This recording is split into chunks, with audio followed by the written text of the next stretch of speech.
Hello friend, good morning, Radhe Radhe, जय माता दी। Welcome back my new blog. कैसे हो आप? आई होप आप सब लोग बहुत अच्छे होगे और मज़े में होगे और अपने जीवन में खुश होगे।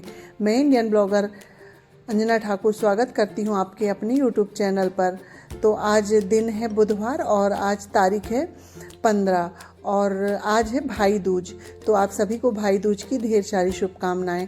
आप सभी के भाई बहन का प्यार हमेशा ऐसा ही बना रहे। तो अभी ये मॉर्निंग के 6:30 बजे यानी कि 6:15 6:30 का टाइम रहा होगा। मैं 6 बजे उठ गई थी और अपना ब्रश वगैरह करके और सामने की जो झाड़ू वगैरह होती है सामने की निकाल के मैं फिर अपने रसोई घर में आई थी। तो आज भाई दूज है तो मेरे भाई लोग आने वाले हैं, तो उनके लिए मैं मंगोड़े बनाऊंगी। तो उसके लिए मैं दाल भिगा रही थी। तो मैं सुबह ही दाल भिगा के रखूँगी तो 1-1.5 घंटे में भीग जाएगी। और दाल को थोड़ी गुनगुने पानी में भिगा के रख दो ना तो दाल बहुत अच्छे से भीग जाती है। तो मैंने 2 कटोरी मूंग दाल ले ली थी और 1 कटोरी उड़द दाल डाली हूँ। तो इससे क्या है, मूंग दाल में उड़द दाल मिला लो तो मंगोड़े बहुत अच्छे बनते हैं। तो मैंने दाल को भिगो के रख दिया है। अब मैं जो मॉर्निंग के अपना जो थोड़ा बहुत काम होता है ना वो कर लेती हूँ, जैसे कि झाड़ू वगैरह लगाना और अपने घर को समेटना। क्योंकि मैंने रात में समेट के नहीं सोई थी, काफ़ी थक सी गई थी। और रात में भी मेरे यहाँ मेहमान से आ गए थे, मेरी ननद वगैरह लोग आई थी, तो वो रात में काफ़ी लेट गई। इस वजह से मैंने रात में घर को नहीं समेटा था। तो मैं सुबह हल्की फुल्की सी डस्टिंग कर दूंगी और थोड़े बहुत घर को समेट दूंगी।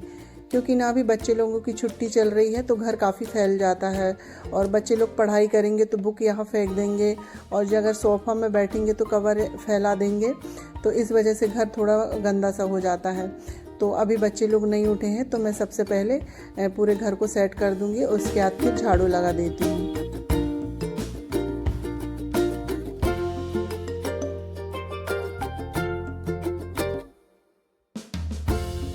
और ना यहाँ सामने बच्चे लोग ना इतनी दवाइयाँ रख देते हैं, क्योंकि अभी हमारे यहाँ सबको कोल्ड और फीवर चल रहा है ना, तो सबकी दवाइयाँ आ रही हैं।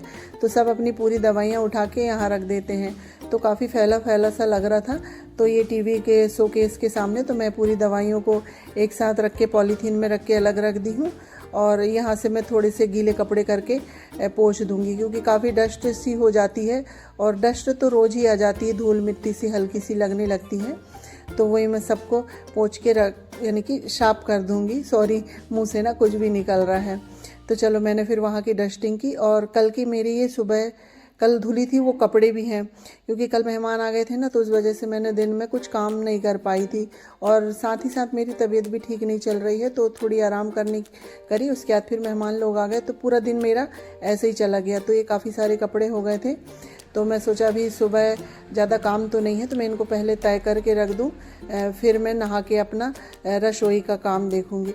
और फ्रेंड्स, मैं आप लोगों को एक बात और याद दिला दूं, अभी तक आप लोगों ने अगर मेरे चैनल को सब्सक्राइब नहीं किया है तो प्लीज़ सब्सक्राइब कर लें और मुझे सपोर्ट करें। आप लोगों की सपोर्ट की ना मुझे बहुत ज़्यादा ज़रूरत है। कभी कभी तो ऐसा मन लगता है यार मैं वीडियो ना बनाऊं, क्या मालूम वीडियो चल रहे हैं नहीं चल रहे हैं। इस वजह से थोड़ा सा ना मन डगमगा सा जाता है। फिर चलो कोशिश करके मैं वीडियो बना लेती हूँ, पर वही है ना, अच्छे व्यू नहीं आते, सब्सक्राइबर नहीं बढ़ते ना, तो थोड़ा सा इच्छा नहीं होती है ये वीडियो बनाने की। पर मैं सोचती हूँ कि चलो नहीं, फिर वीडियो बना लें। तो प्लीज़ आप लोग सपोर्ट कीजिए, आप लोगों की सपोर्ट की बहुत ज़्यादा ज़रूरत है। अगर आप लोगों को मेरी वीडियो में कुछ अच्छा ना लगे तो प्लीज़ कमेंट करके बताइए, तो मैं उसे सुधारने की ज़रूर कोशिश करूँगी कि मुझसे कहाँ गलती हो रही है। मुझे ये समझ में ही नहीं आ रहा है कि मैं क्या गलती कर रही हूँ। आप लोग अगर मुझे कमेंट करके बताएंगे तो फिर मैं वो गलती सुधारूंगी। तो चलो अब ब्लॉग में आगे बढ़ते हैं। अगर मैंने कुछ गलत बोला हो तो उसके लिए मुझे माफ़ कर दें, क्योंकि मैं थोड़ा सा ना बात करने में हिचकिचा जाती हूँ, उतना अच्छे से बात नहीं कर पाती हूँ। तो उसके लिए मुझे माफ़ कर दें अगर थोड़ा सा भी गलत बोली हूँ तो चलो, उसके बाद फिर मैं नहा के आ गई थी अपने रसोई घर में। और सबसे पहले मैं खीर चढ़ा देती हूँ, क्योंकि ना खीर बनने में काफ़ी समय लगता है। तो मैं पहले दूध को रख देती हूँ, तो दूध उबलते तक मैं यही सब्जी की तैयारी कर लेती हूँ। तो मैं सब्जी में बना रही हूँ आलू गोभी की सब्जी, और खीर बना दूँगी और दाल चावल और मंगोड़े, क्योंकि आज घर में कोई नहीं है। बच्चे लोग और ये भी दूज खाने के लिए दीदी के यहाँ गए हैं। तो घर में मैं हूँ, अम्मा जी हैं और मेरे भाई लोग आएंगे। तो मैं आज खाना ज़्यादा नहीं बनाऊंगी, हाँ खीर थोड़ी ज़्यादा बना लूँगी। तो बच्चे लोग आके ऐसे कि खीर तो ऐसे 1-2 दिन भी फ्रिज में रख के खा सकते हैं। तो फिर इसके बाद मैं गोभी कट कर ली हूँ। इसके बाद फिर मैं उसमें 2-3 आलू मिक्स कर दूँगी। तो मैं वही आलू को छील के कट कर लेते हैं।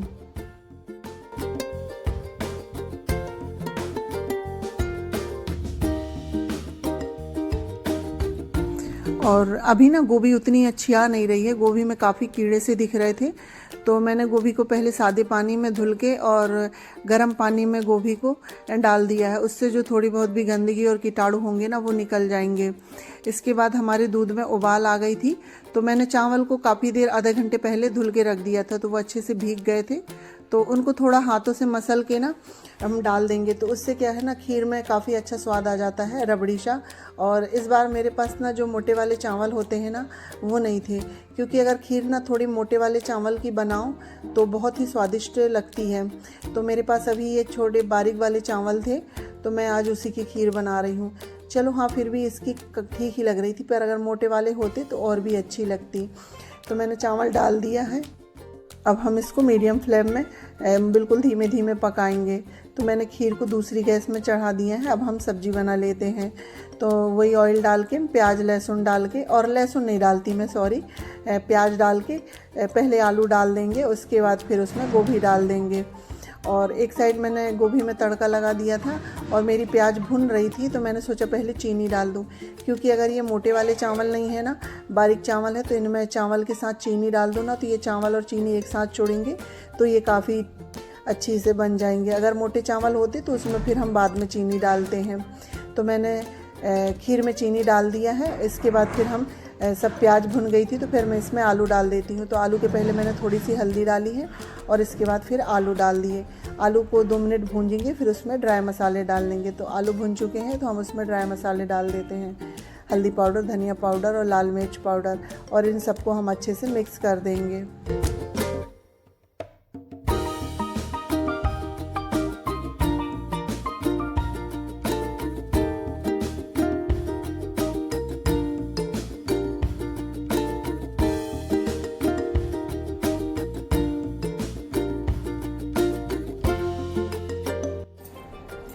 और आलू हल्के से भुन गए थे, तो फिर मैंने इसमें थोड़ी सी कसूरी मेथी डाल दी।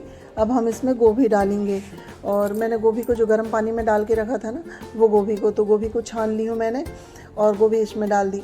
और जो गर्म पानी निकलता है ना, तो उसको हम सिंक में डाल देते हैं, क्योंकि सिंक में डालने से ना जो थोड़ी बहुत गंदगी होती है सिंक की ना, वो निकल जाती है। और सिंक में हमेशा गर्म पानी डालते रहना चाहिए। तो गोभी मध्य आंच से भुन रही थी, तो सब्जी भुन रही थी, तब तक मैंने सोचा चलो मैं दाल को धुल लेती हूँ, क्योंकि हम एक ही चीज़ को लेके नहीं बैठ सकते ना। जैसे कि सब्जी बन रही, साथ में खीर भी बन रही है और साथ में मैं दाल धुलने की भी तैयारी कर रही हूँ। तो अगर हम इस तरह से काम करें ना, तो हमारे काम जल्दी हो जाते हैं और उतना ही समय लगता है हमें, और हमारे काम जल्दी हो जाते हैं। अगर हम सब्जी अकेले को चलाते रहेंगे, खीर अकेले को चलाते रहेंगे, तो वो समय ज़्यादा लगेगा।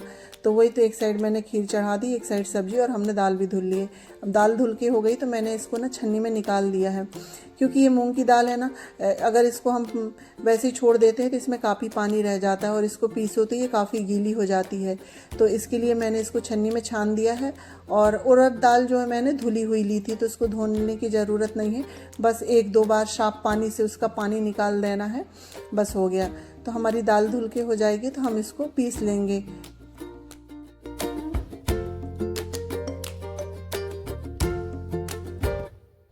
तो यहाँ हमारी सब्जी भी भुन चुकी है, तो मैंने इसमें थोड़ी सी हरी धनिया डाल दी है, और अब हम इसमें पानी डाल देते हैं, क्योंकि हमारे यहाँ थोड़ी रसेदार सब्जी ही खाते हैं, तो मैं सूखी नहीं बना रही। तो उसमें हल्का सा मैंने आधी गिलास के करीब पानी डाल दिया। अब हम उसको थोड़ी देर पका लेंगे।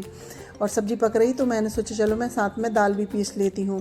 तो वही मिक्सर जार में हम दाल पीस लेंगे। और मंगोड़े के लिए ना ये दाल थोड़ी दरदरी पीसना चाहिए, ज़्यादा बारीक पेस्ट नहीं बनाना चाहिए। ज़्यादा बारीक पेस्ट बनाना तो उसके जो मंगोड़े होते हैं ना, उतने स्वाद नहीं देते हैं। तो मैं इसी तरह सारी दाल को पीस लूँगी।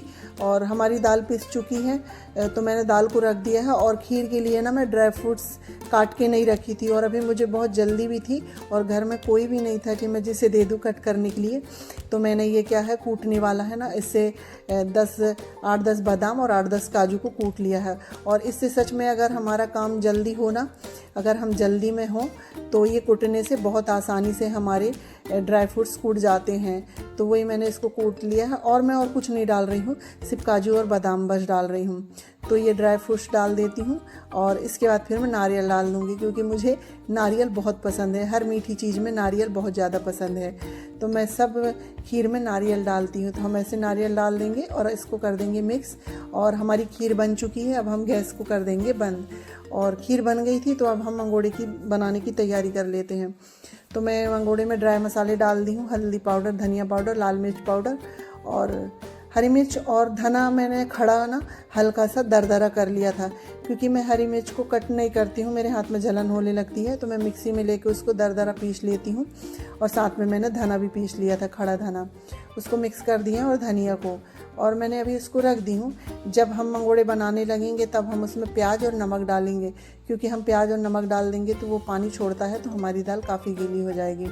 इसके बाद मैं साथ में ही आटा भी लगा देती हूँ।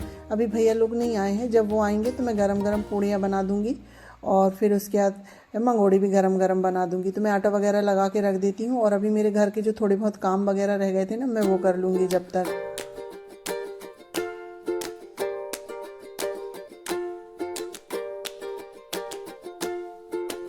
आटा लगा दिया था मैंने और फिर मेरा पोछा का काम रह गया था ना, तो मैंने पोछा वगैरह लगाए। और पोछा भी मेरे पूरे रूम में नहीं लग पाए थे, सिर्फ 2-3 रूम में लग पाए थे। और भैया आ गया था, क्योंकि वो यहीं रहते हैं मेरे भाई लोग नैनपुर में ही, तो उनको मेडिकल शॉप है उनकी, तो वहाँ मेडिकल जाना था, तो इस वजह से वो जल्दी आ गए थे। तो मैंने सोचा चलो मैं पहले उनको खिला दूँ, इसके बाद फिर मैं अपने दूसरे काम कर लूँगी। तो मैं पहले पकोड़े डाल देती हूँ, उसके बाद फिर मैं तिलक वगैरह करने की तैयारी करूँगी, क्योंकि पकोड़े सेकने में काफ़ी टाइम लगता है। तो वही मैंने प्याज और नमक डाल के मिक्स कर लिया है। अब मैं एक बैच इसमें डाल देती हूँ और बिल्कुल छोटे छोटे पकोड़े डालेंगे। और मैं थोड़े हाथों से फैला के डाल रही हूँ ना, तो इससे सीखेंगे जल्दी और इस तरह से स्वाद भी अच्छे आते हैं।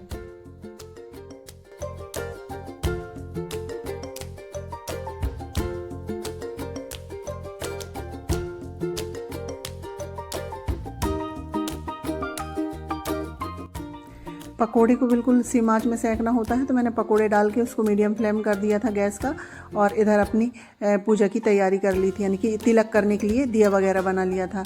उसके बाद फिर मैंने तिलक, और मैं कोई चौक वगैरह नहीं लगाई हूँ, भैया यहाँ सोफ़ा में बैठे थे तो फिर मैंने वहीं पर तिलक वगैरह कर दिया। अब मैं उनके लिए लगा देती हूँ थाली।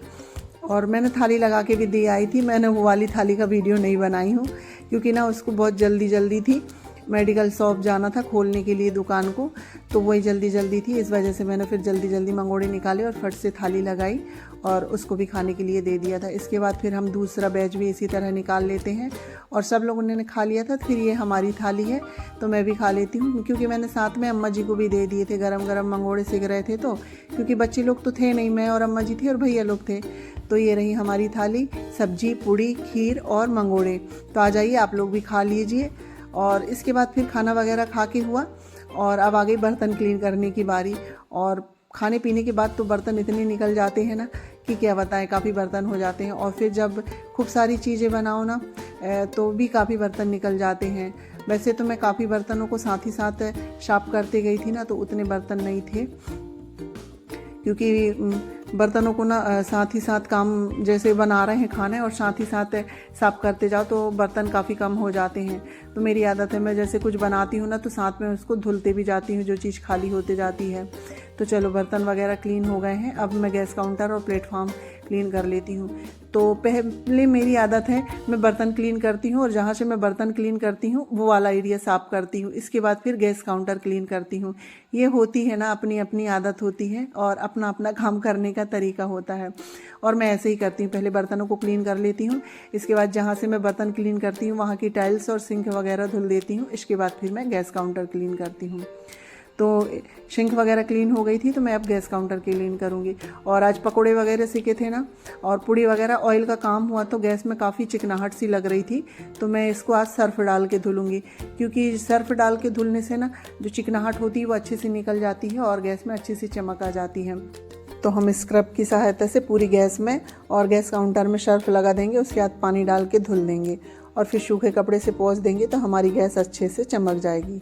तो फ्रेंड्स, अब हम इस वीडियो को यहीं पर करते हैं और लेते हैं आप सबसे इजाज़त। अगर हमारा ये वीडियो आप लोगों को अच्छा लगे तो लाइक शेयर सब्सक्राइब कर लीजिएगा, और चैनल में नए आते हैं तो प्लीज़ सब्सक्राइब करिएगा। मिलते हैं नेक्स्ट ब्लॉग में, जब तक के लिए बाय बाय, टेक केयर।